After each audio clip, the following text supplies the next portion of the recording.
এখানে মা দুর্গা দশভুজা নন, মা সহস্রভুজা। এবার সহস্রভুজা দেবী দুর্গার আরাধনা হবে সারেঙ্গা ব্লকের জগদানন্দ সন্ন্যাস আশ্রমে। সারেঙ্গা ব্লকের খামানি গ্রামের জগদানন্দ সন্ন্যাস আশ্রমে গত ৩৫ বছর ধরে হয়ে আসছে দুর্গাপুজো। আশ্রমের স্বামী মহেশ্বরানন্দ গিরি মহারাজের নিজের হাতে গড়া মূর্তিতেই ভক্তি শ্রদ্ধা ভরে হয় পুজো। এবার এই আশ্রমেই দেবী দুর্গা দশভুজা নন, সহস্রভুজা। প্রায় ৬ মাস আগে থেকে শুরু হয়েছে মূর্তি গড়ার কাজ। সম্ভবত এই বাড়ি প্রথম কোথাও ১,০০০-এর হাতির দেবী দুর্গার মূর্তি গড়ে হবে পুজো। দিনরাত ত্যাগ করে চলছে শেষ মুহূর্তের মূর্তি গড়ার কাজ। আশ্রমের চিরাচরিত রীতি মেনেই অসুর বিনাশিনী সহস্রভুজা বা ১,০০০ হাতের দেবী দুর্গার পূজা হবে আশ্রমে। পুজোর দিনগুলিতে চলে অখণ্ড হরিনাম সংকীর্তন। এখানে হয় না পশু বলি। নবমীর দিন হয় কুমারী পুজো ও চণ্ডী পাঠ। এলাকার মানুষজন থেকে দূর দূরান্ত থেকে আগত মানুষজন গ্রহণ করেন মায়ের অন্নভোগ। রাজ্যে বিভিন্ন জায়গা থেকে ভক্তরা তো আসেনি, রাজ্য ছাড়িয়ে পড়শি রাজ্য থেকেও আসেন ভক্তরা। পুজোর বিশাল অঙ্কের অর্থের ভার কাঁধে তুলে নেন আশ্রমের ভক্তরাই। পুজোর আয়োজনে নেমে পড়েন এলাকার আপামোর জনগণ। এবার পুজোর বিশেষত্ব সহস্রভুজা দেবী দুর্গা। সম্ভবত এই প্রথম কোথাও সহস্রভুজা বা ১,০০০ হাতের দেবী দুর্গার মূর্তি গড়ে পুজো হবে। তাই সেই পুজো উপলক্ষে স্থানীয় মানুষজন থেকে আপামর জনগণের আলাদা আগ্রহ রয়েছে তা বলার অপেক্ষা রাখে না। কিন্তু কেন এখানে মায়ের রূপ সহস্রভুজা, কি বলছেন স্বামী মহেশ্বরানন্দ গিরি মহারাজ? প্রকৃতির মাঝে শস্য শ্যামলা ধানক্ষেত পরিবেষ্টিত এই আশ্রমের পুজো ভিড় জমান এলাকার মানুষজন। ভুজা মা কেন এই ভাবনাটা, কোন ভাবনা থেকে এটা করলেন? ভাবনাটা তো আমার নিজস্ব ভাবনা নয়, সে শাস্ত্রীয় ভাবনা। শাস্ত্রে বচন দেওয়াই আছে, চণ্ডীতেও উল্লেখ আছে এবং পুরাণেও উল্লেখ আছে। এর আদি পর্বে যদি এই সহস্রভুজা যদি বলতে হয়, প্রথমে যখন ওষুধ, মূলত কারণ হচ্ছে ওষুধ দমনের জন্য, দুষ্টের দমন, শিষ্টের পালন, ধর্ম সংস্থাপন, এই তিনটাই হচ্ছে তাদের উদ্দেশ্য। সুতরাং সেই জগজ্জননী মায়ের এই যে আবির্ভাব আজ বহুরূপে নানা অলঙ্কারে ভূষিত হয়ে জনসমক্ষে এসে উদ্ভাসিত হয়ে সবাইকে আনন্দ দান করেন, এর মূল কারণে হলো প্রথমে বড় বড় মুনি ঋষিগণ পূর্বে যখন অসুররাজ মহিষাসুর তার প্রবল পরাক্রমী হয়ে সমস্ত দেবতাদের পর্যন্ত খণ্ডমণ্ড করেছে, তাদেরকে খুব লাঞ্ছিত করেছে। এই সময় তখন সমস্ত দেবতাগণ একত্রিত হয়ে তারা ব্রহ্মা, বিষ্ণু, মহেশ্বর প্রমুখ যত দেবগণ ছিলেন সকলেই একত্রিত হয়ে ধ্যান করেছিলেন যে এই অসুররাজকে কীভাবে দমন করা যাবে। একটাই পথ ছিল, একমাত্র নারী মূর্তিতেই তাকে দমন করা যাবে। এ বর অসুররাজ আগেই নিয়েছে। এটা জেনে সমস্ত দেবগণ একজোট হয়ে করজোড়ে এক ওপরে মহাকাশের দিকে সবাই চিন্তা ভাবনা করে সেখানে ধ্যানস্থ হয়ে তার আবির্ভাবের জন্য তারা প্রার্থনা জানালেন। এই করতে করতে হঠাৎ আকাশমণ্ডলে দেখা গেল একটা জ্যোতির্মণ্ডল, বিশাল জ্যোতি, যে জ্যোতিকে এমনিতে দেখা যাবে না, চোখ ঝলসে যাবে, দেখতে পারবে না। কিন্তু সেই জ্যোতির্মণ্ডলে বড় বড় মহান মুনি ঋষিগণ, প্রমুখ দেবতাগণ সকলে মিলে তার ভিতর দিয়ে যখন বললেন কে এসেছেন আপনি আমাদের কাছে, সশরীরে আমাদের কাছে উদ্ভাসিত হন, আমরা আপনার এই জ্যোতির্ময় মূর্তি নাই, বিমূর্ত অবস্থায়, এত জ্যোতি, এটা কিছু বুঝতে পারছি না, আমাদের কাছে মাতৃভাবে আমাদের কাছে উপস্থিত হন। এই কথা বলতে সেই জ্যোতির্মণ্ডল থেকে জগজ্জননী মা দুর্গার আবির্ভাব হল। তিনি সেইভাবে সৌম্য শান্ত মূর্তি নিয়ে এসেছিলেন এবং জিজ্ঞাসা করলেন কেন আমাকে আবাহন করা হয়েছে। তখন বললেন না, আমরা এরকমভাবে বিধ্বস্ত হয়েছি, আমাদের আর এই দেবরাজ্যে আমাদের বসবাস করবার আমাদের আর অধিকার নাই, অসুররাজ আমাদেরকে দেশ ছাড়া করে দিচ্ছে। তখন বলছেন ঠিক আছে, কী করতে হবে না, ওকে দমন করতে হবে। উনি অঙ্গীকার করলেন, ঠিক আছে তথাস্তু, তোমাদের ওই ঐশ্বরাজকে আমি দমন করব। এই বলে তখন যে তিনি ছিলেন, তখন তিনি রূপ প্রথমে দেখিয়েছেন ওইখানে, মানে হাজার হাজার সহস্র লক্ষ লক্ষ অনন্ত রূপ তিনি দর্শন করিয়েছেন, অনন্ত রূপ দর্শন করিয়েছেন। এবং এই মহাবীরকে বিশেষত তাকে দমন করবার জন্যে তিনি ওই সহস্রভুজা হয়ে বললেন, আমি ওকে দমন করব।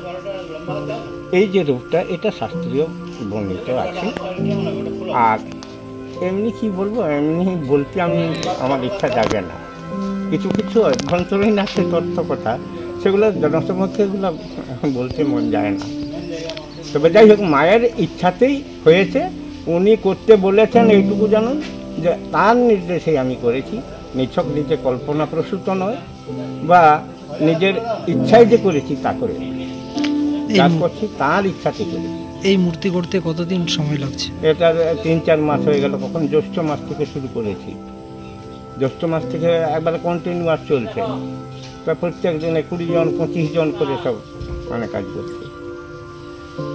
এখানে কোন মতে পুজো হয়? হ্যাঁ, কোন মতে পুজো হয়? কোন মতে? মত বলবো, দেখো এই আমাদের আশ্রমিক মতে করি, আচ্ছা।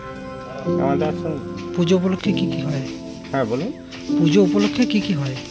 পুজো উপলক্ষে কেবল অন্য কোনো কিছু হয় না। পুজো উপলক্ষে কেবলমাত্র এখানে ওইখানে নামযজ্ঞ চলতে থাকে, ঈশ্বরের নাম চলতে থাকে। সেই নামের মাঝখান থেকে ওনার শুভাগমন হয় এবং নামেই বিসর্জন হয়। মানে ওনার বিসর্জনান্তে নামও সমাপ্ত হয় আর উৎসব শেষ হয়। এখানে কি কুমারী পুজো হয়? হ্যাঁ, কুমারী পুজো হয়? হ্যাঁ হয়। মাঝখানে অনেক কিছুই জিনিস হয়, অনেক কিছু বলতে যে মায়ের যে সমস্ত মানে কুমারী পূজার যে বিধান আছে, কুমারী পূজা হয়, নবমীর দিনে কুমারী পূজা হয়। হ্যাঁ, সেটা হয়। হোমযজ্ঞ হয়। তারপরে বলিদান প্রথা কি এখানে চালু আছে? বলিদান প্রথা আছে, এই যেমন কুমড়ো, আখ, এই বলিদান, এইগুলো বলিদান। পশু বলি হয় না, হ্যাঁ, ওসব এখানে চলে না।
চোখের ভরসা চশমা।